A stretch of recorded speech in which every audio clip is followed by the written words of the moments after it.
Very good afternoon to all. In this lecture we will discuss accuracy and precision. Accuracy म्हणजे काय आणि precision म्हणजे काय, या दोघांचा डिफरन्स काय हे समजून घेण्याचा प्रयत्न आपण या लेक्चर मध्ये करणार आहोत. तर accuracy म्हणजे काय हे सांगण्यापूर्वी मी तुम्हाला एक एक्झाम्पल देईन आणि त्या एक्झाम्पल थ्रू तुम्हाला accuracy आणि precision लाईफ टाइम लक्षात राहील. तर पहा, तुम्ही ऑलिम्पिक मध्ये गेम्स पाहत असाल तर या सेंटरला असा एक राऊंड असतो, त्यानंतर असा एक बरोबर. आणि तुम्ही ऑलिम्पिक खेळण्यास गेले आहात तर तुम्हाला इथे उभं करावं लागेल ऑलिम्पिक मध्ये. तर तुमच्याकडे आहे दिस, सांगण्याची गरज नसेल हे काय आहे. तर असं असेल आर्चरी. मग तुम्ही ऑलिम्पिक मध्ये जाऊन हे सर्व तुम्हाला फेस करायचं आहे ही सिच्युएशन.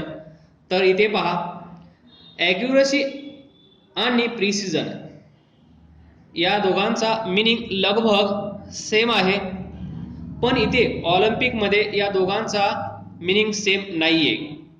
जर आपण नॉर्मली आपली लाईफ जगत असू तर तुम्हाला कुठल्याही प्रकारचं टेन्शन घेण्याची गरज नाहीये. ॲक्युरसी म्हणजे काय आणि प्रिसिजन म्हणजे काय हे लक्षात ठेवण्याची गरज नाहीये.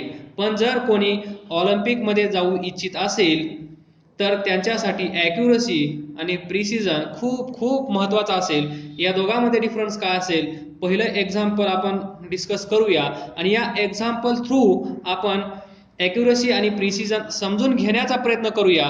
तर पहा, तुम्ही या गेम मध्ये सहभागी झाले आहात तर हा जो सेंटरचा डॉट आहे, सेंटरचा डॉट याला 10 मार्क्स असतात.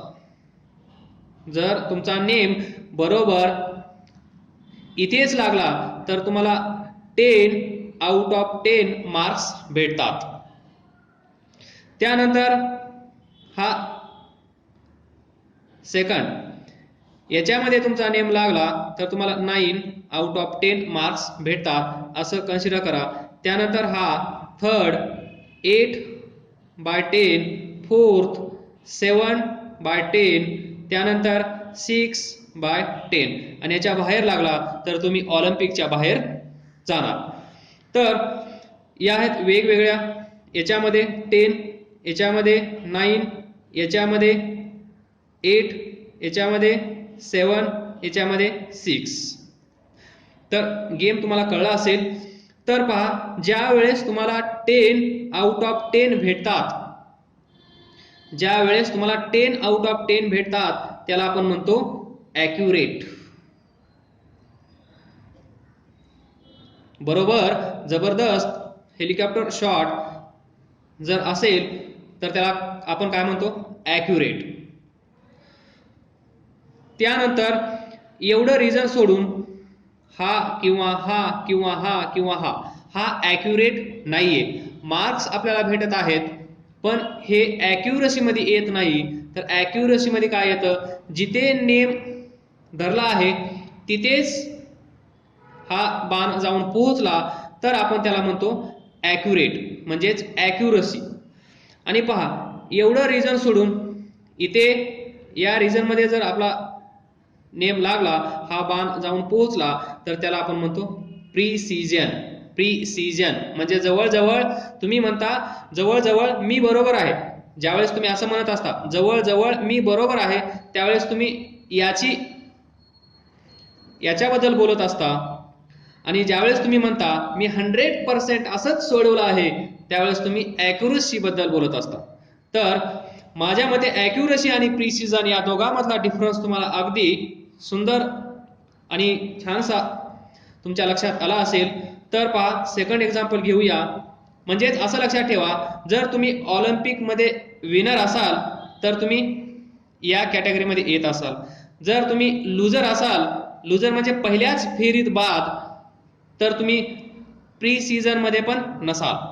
पण तुम्ही second ranker, third ranker Olympic मध्ये असाल तर मग तुम्हाला म्हणता येईल तुम्ही प्रीसाइज आहात, तुम्ही जवळपास पहिला नंबर येण्याचा प्रयत्न केला आहे पण आलेला नाही, कारण पहिला नंबर एकाचाच कुणाचा तरी येणार आहे आणि ज्याचा पहिला नंबर येईल कदाचित हा पण ज्याचा पहिला नंबर आला आहे तो पण ॲक्युरेट नसेल, कारण कोणीच याच्यामध्ये जर बाण सोडला नाही तर याच्यात येणारा पण कधी कधी पहिला येऊ शकतो, तर ती केस वेगळी असेल. मला हेच सांगायचं आहे, जिथे नेम धरला तिथे जर पोहोचला, जिथे नेम धरला तिथे जर पोहोचला तर आपण त्याला म्हणतो ॲक्युरेट म्हणजेच ॲक्युरसी, आणि त्याच्या साईडला थोडासा जवळपास जाऊन पोहोचला तर आपण त्याला म्हणतो प्रिसिजन.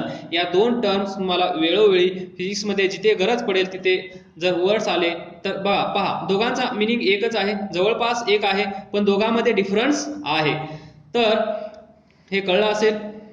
म्हणजे इथे जर ॲरो असेल तर तुम्ही म्हणू शकता, असं जर असेल तर ॲक्युरेट, आणि इथे असेल तर precise. Accurate, A for accuracy, P for precision. तर या दोघांचा डिफरन्स तुम्हाला कळला असेल, कारण आपलं जे फिजिक्स आहे हे फिजिक्स काय आहे, सायन्स आहे, आणि सायन्समध्ये भरपूर सारे ऑब्झर्वेशन्स केले जातात, भरपूर सारे एक्सपेरिमेंट केले जातात. त्या एक्सपेरिमेंटमध्ये असणाऱ्या रिडिंग्स, त्याचे ऑब्झर्वेशन्स, त्याचं कॅल्क्युलेशन, या सर्व गोष्टी आपल्याला फिजिक्समध्ये एक्सपेरिमेंटली किंवा बाय ऑब्झर्वेशन करावे लागत असतात. आणि हेच आपल्या न्यूटननी केलं होतं. and through observations and through large number of experiment done by Newtons, and we got this physics and we are enjoying this physics. तर इथे पहा अजून एक तुम्हाला एक्झाम्पल देतो छानसं, ते तुम्हाला कळेल. तुम्हाला छोटंसं काम दिलं, हा रॉड आहे, हा रॉड पहा याची लेंथ आहे 1 मीटर. ऍक्च्युअली याची करेक्ट लेंथ किती आहे, करेक्ट लेंथ आहे 1 मीटर. पण स्टुडंट ए आला, त्याला मेजर करायला सांगितलं तर त्याने सांगितली 1.1 मीटर. स्टुडंट बी आला, याला सांगितलं मेजर करायला तर याने मेजर केली 0.99 मीटर. परत स्टुडंट सी आला, याला सांगितलं मेजर करायला, measure the length of this rod, तर याने मेजर केली, याला आली 1.05 मीटर. याने मेजर केली 1.05 मीटर. अजून कोणी डी आला तर याने मेजर केली 0.95 मीटर. अजून एखादा ई आला, याने मेजर केली 1 मीटर. तर इथे पहा काय झालं आहे, सिंपल वर्क काय आहे, हा रॉड मेजर करणं. काम किती सोपं आहे, हा रॉड मेजर करणं. पण हा रॉड मेजर करत असताना याने पहा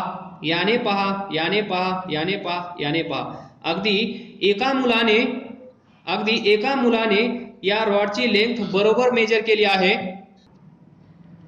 तर पहा हा छोटासा एक्सपेरिमेंट आपण कन्सिडर केला आहे ॲक्युरसी आणि प्रिसिजन या दोघांमधला डिफरन्स जाणून घेण्यासाठी. आणि आपल्याला माहित आहे या रॉडची लेंथ 1 मीटर आहे, ही आपणच कन्सिडर केलेली आहे, त्यामुळे घाबरण्याचं कारण नाहीये. आणि म्हणजे हे सरांना माहित आहे याची लेंथ 1 मीटर आहे. पण स्टुडंट ए आला, बी आला, सी आला, डी आला, ई आला, या 5 स्टुडंट पैकी एकानेच 1 मीटर मेजर केली, बाकीच्यांनी एरर केला, याने 1.1, 0.99, याने 1.05, 0.95. तर पहा इथे पहा आता 1.1 हा 1च्या जवळ आहे, 1.1 हा 1च्या जवळ आहे. म्हणजे हा कसा आहे, तर इथे तुम्ही लिहू शकता हा कसा आहे, प्रीसाइज. बी ने जी लेंथ मेजर केली आहे ती पण कशी आहे, प्रीसाइज. सी ने जी मेजर केली ती पण आहे प्रीसाइज. डी ने जी लेंथ मेजर केली ती पण आहे प्रीसाइज. ई ने जी मेजर केली त्याला आपण काय म्हणू शकतो, ॲक्युरेट. फक्त एका स्टुडंटने या रॉडची लेंथ ॲक्युरेट मेजर केली, जी सरांना माहीत होती या रॉडची लेंथ 1 मीटर आहे. त्यांनी पाहिलं कुणाचं स्किल कसं आहे, तर इथे एका स्टुडंटचं स्किल चांगलं निघालं, दॅट इज 1 मीटर. तर तुम्हाला पण माहीत आहे ज्यावेळेस आपण टेस्ट घेतो त्यावेळेस 100% दॅट इज 15 आउट ऑफ 15 काहींना पडतात, काहींना पडत नाहीत. ज्यांना 15 आउट ऑफ 15 पडतात ते कुठल्या कॅटेगरीमध्ये येतात? ॲक्युरसी. आणि ज्यांना 14 किंवा 14.5 किंवा 15च्या आसपास ज्यांना असतात ते कुठे येतील? प्रिसिजन. आणि जे प्रिसिजन म्हणजेच प्रिसाइज नसतील ते कुठे असतील? फेल्युअर. बरोबर. तर आय थिंक माझ्या मते ॲक्युरसी आणि प्रिसिजन या दोघांमधला डिफरन्स चांगला तुमच्या लक्षात आला असेल. आणि इथून पुढे तुम्ही ॲक्युरसी आणि प्रिसिजन या दोघांमधला डिफरन्स जर कोणी विचारलं तर तुम्ही असंच त्यांना एक्सप्लेन करून सांगा, ते खूप खुश होतील. तर अजून एक एक्झाम्पल देऊया, मग आपला ॲक्युरसी प्रिसिजन चांगला टॉपिक शिकून होईल. तर पहा, सोलार प्लांट तुम्हाला माहित आहे, सोलार प्लांट याचं जर आपल्याला इन्स्टॉलेशन करायचं असेल तर एवढे पॅरामीटर्स आपल्याला विचारात घ्यावे लागतात. तिथे असतात सोलार, तिथे असतात सोलार प्लेट्स, त्यानंतर wiring, number of meters, volt meter, ammeter जे तुम्हाला फ्युचरमध्ये भरपूर वेळा ऐकायला आणि पाहायला भेटणार आहे, व्होल्ट मीटर, त्यानंतर ॲमीटर, तुम्ही 10th मध्ये यांची नावं पण ऐकली असतील. त्यानंतर सोलार प्लेट्स, सोलार प्लेटचं कॉन्फिगरेशन असतं म्हणजे त्याचं स्पेसिफिकेशन, व्होल्टेज, करंट, या हे सर्व पॅरामीटर्स बरोबर मेजर करणं गरजेचं असतं. म्हणजे कसं मेजर करणं गरजेचं असतं? ॲक्युरेट. बरोबर. इथे प्रिसिजन चालत नाही. सर्व मेजरमेंट कसं झालं पाहिजे? ॲक्युरेट झालं पाहिजे. नाहीतर काय होईल माहिती आहे? ही वायर असेल, या वायर मधून करंट आय फ्लो होत असेल, त्या करंटची व्हॅल्यू ॲक्च्युअली 0.001 एम्पियर एवढी असेल आणि कुणाला मेजर करायला पहा, करंटची व्हॅल्यू किती आहे? खूप कमी आहे, 0.001. आणि लेस स्किल असणारा वर्कर किंवा ऑपरेटर इथे गेला, त्याने बाय युजिंग ॲमीटर या वायर मधून जाणारा करंट मेजर केला आणि ॲमीटरने त्याला करंट दिला 0 एम्पियर. ॲक्च्युअली तिथे काहीतरी व्हॅल्यू आहे, पण हा लेस स्किल असल्यामुळे याला हे जे मीटर आहे, ॲमीटर, करंट मेजर करण्याचं डिव्हाइस, हे याला व्यवस्थित हँडल करता येत नाही, व्यवस्थित रीड करता येत नाही. म्हणजेच हा जसं आपण बाईक चालवतो, कुणाला बाईक भन्नाट चालवता येते, कुणाला चालवता पण येत नाही, म्हणजेच कुणाचं स्किल चांगलं असतं, कुणाचं स्किल चांगलं नसतं, तर दोघांमध्ये डिफरन्स खूप आहे. तसं तिथे लेस स्किल असणारा ऑपरेटर आला, त्याने सांगितलं 0 एम्पियर, मग याच्या मागून येणारा म्हणला याच्यातून करंट फ्लो होत नाही, हा काय करेल? याला टच करेल, आणि टच केल्यानंतर काय होईल हे तुम्हाला चांगलं माहित आहे. म्हणून काही गोष्टी फिजिक्समध्ये अशा आहेत त्या ॲक्युरेट मेजर केल्या गेल्या पाहिजेत, जिथे ॲक्युरसी गरजेचे आहे तिथे. तर ॲक्युरसी हे झालं प्रिसाइज, याने जे मेजर केलं ते प्रिसाइज. मग हा शेवटी काय म्हणेल? मी तर मेजर केलं होतं, इथे करंट एवढा आहे, मी मेजर केलेला एवढा आहे, मग हा या करंटमध्ये काही फरक नाहीये, जवळपास दोघं सेमच आहेत. पण जवळपास दोघं सेम असल्याचा परिणाम तुम्हाला दिसून आला आहे. त्यामुळे ॲक्युरसी आहे, प्रिसिजन आहे. तर तुम्ही आजपासून अभ्यास करत असताना कुठल्या कॅटेगरीमध्ये राहणार? ॲक्युरसी. बरोबर. ॲक्युरसी मध्ये तुम्ही स्टडी करणार, नॉट इन प्रिसिजन. कारण प्रिसाइज तर सर्वजणच असतात, ॲक्युरेट सर्वजण नसतात. ॲक्युरेट एकच असतो, प्रिसाइज 1000 असतात. तर मग तुम्ही 1000 मध्ये नंबर लावू नका, 1 नंबर येण्याचा प्रयत्न करा. दिलेलं दररोजचं काम दररोज कंप्लीट करा. next small topic, that is possible uncertainties in an observation. म्हणजे मगाशी आपण डिस्कस केलं, फिजिक्समध्ये भरपूर सारे एक्सपेरिमेंट होतील, भरपूर सारे ऑब्झर्वेशन्स असतील, तर त्याच्यामध्ये अनसर्टन्टीज काय आहेत, possible uncertainties in an observation. तर पहा, म्हणजेच कशामुळे काय होत असेल, तर सर्वात पहिला आहे quality of instrument. Quality of instrument, त्यापैकी पहिलं रिझन आहे क्वालिटी ऑफ इन्स्ट्रुमेंट. जर त्या इन्स्ट्रुमेंटची क्वालिटी चांगली असेल तर त्या ज्या रिडिंग्स आपण घेऊ त्या बरोबर असतील. जर त्या इन्स्ट्रुमेंटची क्वालिटी खराब असेल तर ते व्यवस्थित रिडिंग देणार नाही. नंबर 2, फॉर एक्झाम्पल, आपण आपली बाईक घेऊन जेव्हा पेट्रोल भरायला जातो त्यावेळेस तिथे आपण 0 सेट केला आहे की नाही हे पाहतो. कधी कधी 0 सेट असतो तरीही पेट्रोल कमी येतं. तर याचा अर्थ तुम्हाला चांगला समजून येत असेल. तर पहा, स्किल ऑफ पर्सन याच्याबद्दल बोलण्याची गरजच नाही. Next, methods use for measurement. Methods used for measurement are also responsible for these errors or mistakes, we can say. तर पहा, मेथड्स यूज फॉर मेजरमेंट, कधी कधी आपल्याला म्हणजे अनुभवायला असं भेटतं, फील पहा, कधी कधी आपण असं पाहतो, अरे चा आपण असं केलं असतं तर असं बरोबर आलं असतं. ती जी केस आहे, तो जो विचार आहे, ते म्हणजे हे. या मेथडने आपण गेलो तर लवकर आन्सर आला असतं. या मेथडने गेल्यामुळे काही चुका पण झाल्या, ती मेथड पण तुम्हाला माहित नव्हती, असं कधी तुम्ही अनुभवलं असेल, ते म्हणजे हे methods use for measurement. Correct method असेल तर करेक्ट रिझल्ट भेटेल आणि रॉंग मेथड असेल तर रॉंग रिझल्ट भेटेल. That is methods. आणि फिजिक्समध्ये भरपूर साऱ्या मेथड्स आहेत, तर त्या आपल्याला 2 वर्षामध्ये शिकायच्या आहेत. Last, environmental conditions. Environmental conditions, बरोबर आहे.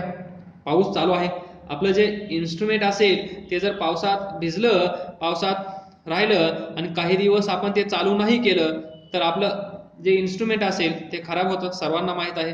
म्हणजे एन्व्हायरमेंटल फॅक्टर्स हे आपल्या इन्स्ट्रुमेंटवर परिणाम करत असतात.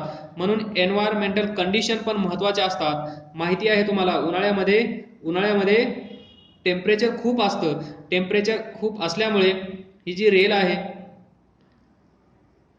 हे जे डिस्टन्स आहे, ही एक रेल, या 2 रेलमधलं डिस्टन्स जे आहे ते डिस्टन्स कमी जास्त होतं टेम्परेचर वाढल्यामुळे. सकाळी टेम्परेचर नसतं त्यावेळेस हे डिस्टन्स वेगळं असतं आणि त्यानंतर दुपारी टेम्परेचर असल्यामुळे याच्यामधलं डिस्टन्स वेगळं असतं. तर असे काही परिणाम आपल्या इथे घडून येतात ड्यू टू एन्व्हायरमेंटल कंडिशन्स. तर हे आहेत possible uncertainties in an observation may arise due to the following reasons. मग त्या इन्स्ट्रुमेंटची क्वालिटी असो किंवा जो पर्सन काम करत असेल त्याला काम येत नसेल, त्यामुळे मेथड्स यूज फॉर मेजरमेंट ती बरोबर आहे की नाही हे पण मॅटर करतं. पुन्हा एन्व्हायरमेंटल कंडिशन्स यावर पण त्या सर्व गोष्टी डिपेंड करत असतात. This is more about accuracy, precision and uncertainty in measurement. तर पहा, now we can define this accuracy. तुम्हाला माहित आहे ॲक्युरसीचा अर्थ तुम्हाला आता माहित झाला आहे. इन ॲक्च्युअल मेजरमेंट, पहा, इन ॲक्च्युअल मेजरमेंट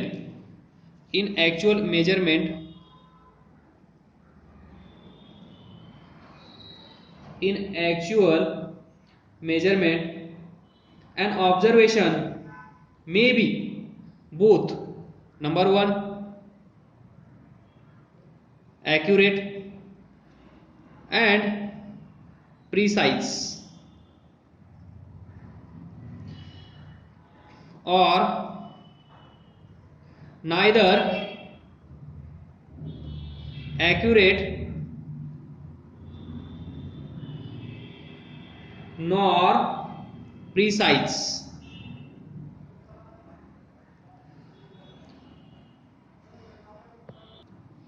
Accuracy म्हणजे काय? How we can define accuracy is accuracy is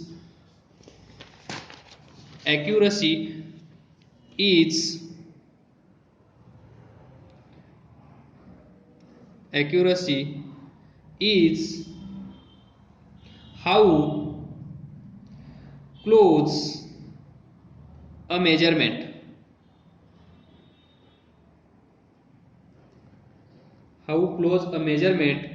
is to the actual